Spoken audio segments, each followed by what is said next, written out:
Então aqui, um paciente de 43 anos, tabagista, etilista, apresentou queda na própria altura 2 horas, mantendo-se com rebaixamento da consciência, sem acompanhante para relatar patologias prévias.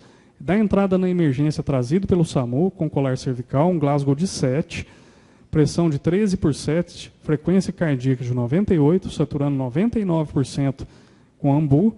Na verdade, esse paciente já estava intubado, certo? Foi intubado por rebaixamento do nível de consciência.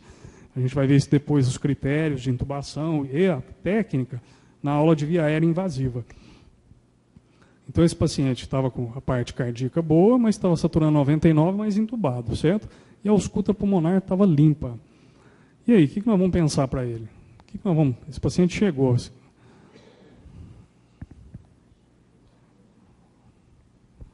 Tomografia, não.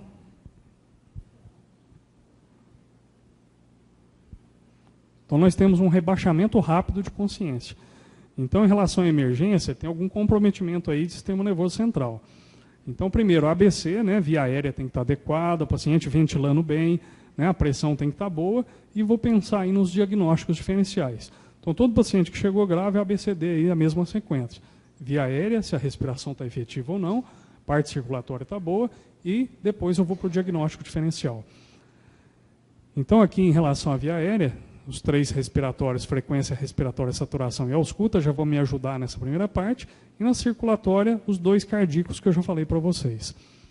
Escala de Glasgow aí, a gente avalia então de cima para baixo, olho, boca e depois os braços, né? Lembrando que vai ser o quê? 4, 5, 6.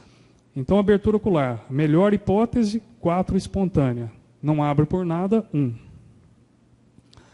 Então, 4, 5, 6. Então, aqui a resposta verbal vai ganhar no máximo 5. Se é aquele que está bem orientado ou que não tem nada, 1. Vou falar só os extremos aqui para vocês, né? Porque todo mundo já conhece a escala, mas só às vezes para a gente guardá-la mais fácil. Então, 4, 5, 6, começando no olho, 4, 5, 6. E a melhor hipótese, então, aqui 4, a pior sempre 1. Então, 4, aqui é a melhor hipótese 5, aqui é a melhor hipótese 6. Então, atende a comando verbal, localizador, retirada inespecífica, ou se não responde nada. Então, esse paciente tinha um Glasgow 7 que a gente vai precisar entubá-lo. E aí, em relação ao diagnóstico diferencial, esse é o mnemônico aqui para todo o rebaixamento de consciência. Então, o paciente que chega com rebaixamento de consciência é o SMASHED. O que é o SMASH? O S é de substrato. Então, o substrato, principalmente glicose e tiamina. Então, o paciente acabou de chegar, tem qualquer nível de alteração de nível de consciência, eu já vou pedindo lá a fita de destro, que é a primeira coisa que eu vou avaliar. E lembrando, se é um etilista, às vezes antes de fazer a glicose, a gente precisa fazer um pouquinho da tiamina também. M, metabólico infeccioso, principalmente pneumonia, infecção urinária, doença mental de base ou meningoencefalite. A, de AVC, álcool, ou se esse paciente sofreu algum acidente. Isso aí depois vocês vão receber todas as aulas, tá certo? Então, não precisa se preocupar que depois pode olhar com calma, não precisa perder tempo, quem não quiser copiar, claro. S, é a última coisa que a gente vai avaliar, que é o status não convulsivo. Depois que a gente excluir tudo, se esse paciente a gente não achou de forma alguma o que pode estar acontecendo, esse paciente a gente tem que ver que ele pode estar, às vezes, num status não convulsivo. Então, esse paciente, às vezes, está só um Glasgow 12, 13, mais ou menos, e se a gente fizer um eletroencefalo, esse paciente está convulsionando. Tá certo? Ele está apresentando ondas epiléticas, né? H, de hiper ou hipo.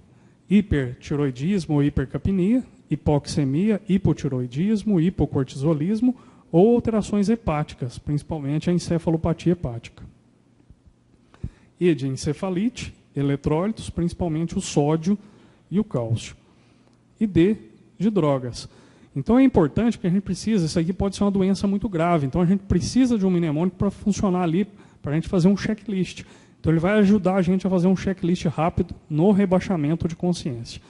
E esse paciente, numa fase inicial, já realizou o destro, estava LO, recebeu tiamina, recebeu aí 1 grama de glicose por quilo de peso e já pôde ser estubado. Então esse aí é caso real, realmente, real mesmo. E é um paciente que acabou sendo entubado, transportado, levado para uma outra cidade, tá certo? Sendo que na cidade de origem, às vezes, visto que o destro dele estava rebaixado, né? Então, às vezes, dentro do mnemônico, tem coisas que dá para a gente avaliar aonde a gente estiver e já instalar o diagnóstico. Tá bom?